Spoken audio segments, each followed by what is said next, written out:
ನಮ್ಮ ಭಾರತದ ಒಬ್ಬ ಅಪ್ರತಿಮೆ ನಾಯಕಿ, ಗಾನ ಕೋಗಿಲೆ ಅಂತೇಳಿ ಹೆಸರು ಪಡೆದಂತ ಜಾನಕಿ ನಮ್ಮ ಜೊತೆ ಇಲ್ಲ.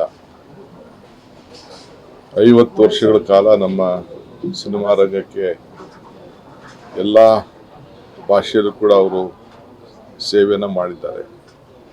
ಒಂದು ನನಗೆ ಆಶ್ಚರ್ಯ ಏನಂದರೆ, ನಿನ್ನೆ ಅವರ ಕುಟುಂಬದವ್ರ ಹತ್ರ ನಾನು ಮಾತಾಡಿದೆ. ಫೈನಲ್ ಹೈದರಾಬಾದಿಂದ ಕಳೆದ 2 ವರ್ಷದಿಂದ ಬಂದು ಬೆಂಗಳೂರಿನಲ್ಲಿ, ಮೈಸೂರಿನಲ್ಲಿ ಅವರು ವಾಸವಾಗಿದ್ದರು. ಸೊ 40,000ಕ್ಕೂ ಹೆಚ್ಚು ಹಾಡುಗಳಿಗೆ ಅವರ ಧ್ವನಿಯನ್ನು ಕೊಟ್ಟಂತ ಏಕೈಕ ನಾಯಕಿ.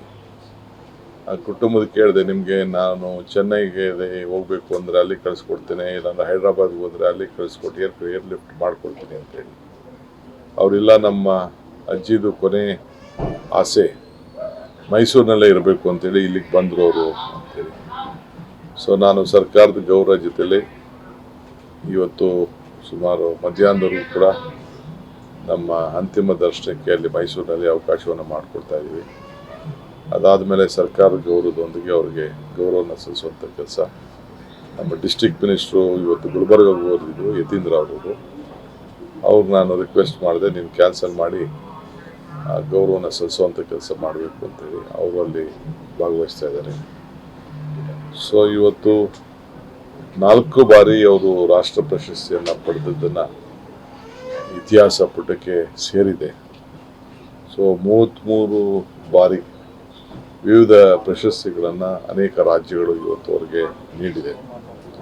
ನಾವು ಕೂಡ ಕರ್ನಾಟಕ ರಾಜ್ಯೋತ್ಸವ ಪ್ರಶಸ್ತಿಯನ್ನು ಕೂಡ ಕೊಟ್ಟು ಅವ್ರಿಗೆ ಗೌರವವನ್ನು ಸಲ್ಲಿಸಿದ್ದೇವೆ. ಸೊ ಇಂಥ ಒಬ್ಬ ಗಾಯಕಿ ಜಾನಕಿಯವರು ಬಹಳ ಸರಳ ಜೀವಿ. ಯಾವುದು ಕೂಡ ಅವರು ಲತಾ ಮಂಗೇಶ್ಕರ್ ಯಾವ ರೀತಿ ಅವರ ಸರಳತೆಯನ್ನು ಕಾಪಾಡ್ಕೊಂಡು ಬಂದರು, ಯಾವ ರೀತಿ.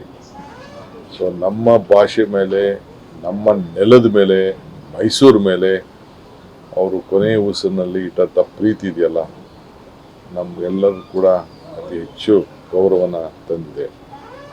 ಸೊ ಅವರು ಮೊದಲನೇ ಹಾಡು ಮತ್ತು ಕೊನೆ ಹಾಡು ಹಾಡಿದ್ದು ಮೈಸೂರಿನಲ್ಲೇ, ಅದು ಕೂಡ ಭಾಳ ವಿಶೇಷವಾದಂಥ ವಿಚಾರ.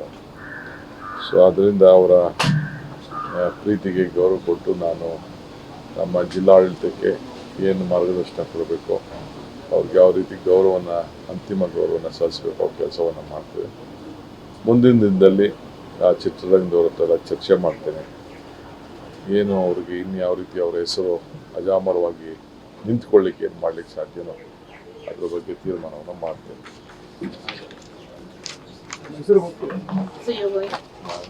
Mysuru I have some other work. ನಮ್ಮ ಡಿಸ್ಟ್ರಿಕ್ಟ್ ಮಿನಿಸ್ಟ್ರು ಹೋಗ್ತಾರೆ, ಬೇರೆಯವರೆಲ್ಲ ಹೋಗ್ತಾರೆ. Thank you.